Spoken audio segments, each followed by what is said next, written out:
Peggy 18.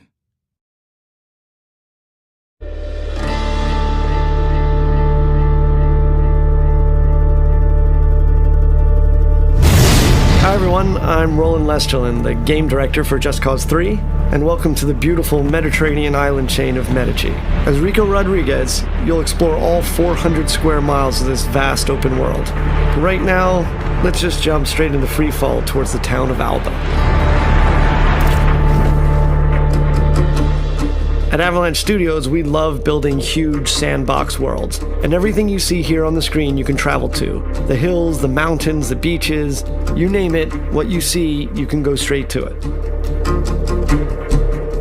The story behind Medici is that it's being held under the brutal control of the dictator General Di Ravello. And as you can see, his domineering presence can be felt throughout all the towns and the villages. Inspiring a revolution to free the people is no simple task for any ordinary citizen. But Rico is no ordinary person.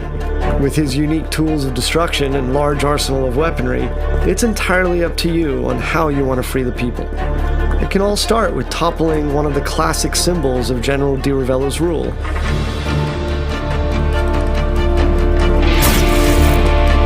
Here we'll see Rico using the physics of the world, and his new multi-tethers, to force Di Ravello's statue into inflicting damage upon itself.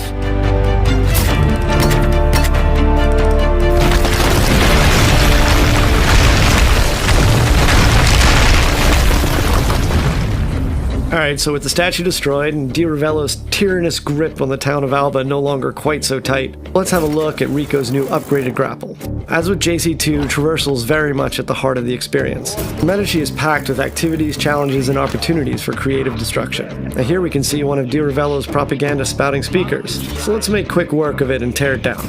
Using his tethers, Rico is able to rip chaos objects like this from their supports. And as you destroy these pieces of propaganda, you further weaken Di Ravello's influence over the area. Gas stations were so much fun in JC2, we decided that we wanted to take them out of the core chaos progression system and just allow players to destroy them as many times as they want. And our physics play to our favor as a chain reaction kicks off and the whole place goes up.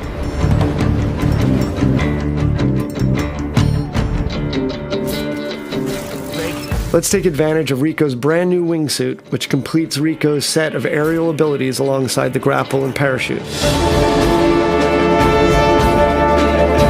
As you can see here, the sense of speed with the wingsuit deployed is unparalleled, and with the right terrain we can cover huge distances very quickly. Just as with the parachute, Rico can use his grapple to pull himself along, thus giving him an additional speed boost, and have tons of fun doing it. Let's apply a little out-of-the-box thinking with one of the many airborne vehicles in the game. Rico can fly anything, so hijacking this jet really isn't an issue. And this might be a multi-million-dollar military plane, but in Rico's hands, it's a very big and expensive bullet. Alright, so we've blown up the refinery and we've seen the cascade of destruction. Now let's take to the roads in a souped-up sports car. In Just Cause 3, there are over 80 different air, land, and sea vehicles for you to drive, crash, do whatever you want with. Our driving model has been completely overhauled since Just Cause 2, giving players more control over the vehicles themselves, as well as increasing their destructibility. And of course, there are numerous race challenges for you to play that will allow you to unlock vehicle-based mods to improve your rides. We're not a racing game, so going off-road in our world can be lots of fun. Our state-of-the-art destruction extends even to vegetation, so if you're under heat trying to get away from people, you can plow through fields of sunflowers and lavender fields, even through bushes and trees. So we'll stop here. Thought I'd give you an opportunity to blow up something truly massive.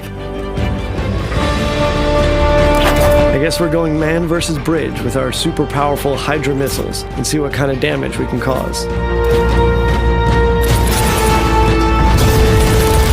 Shooting out the supports will result in the bridge destroying in tons of different ways. And this means you can come up with your own great action moments. And that's the core of the sandbox experience.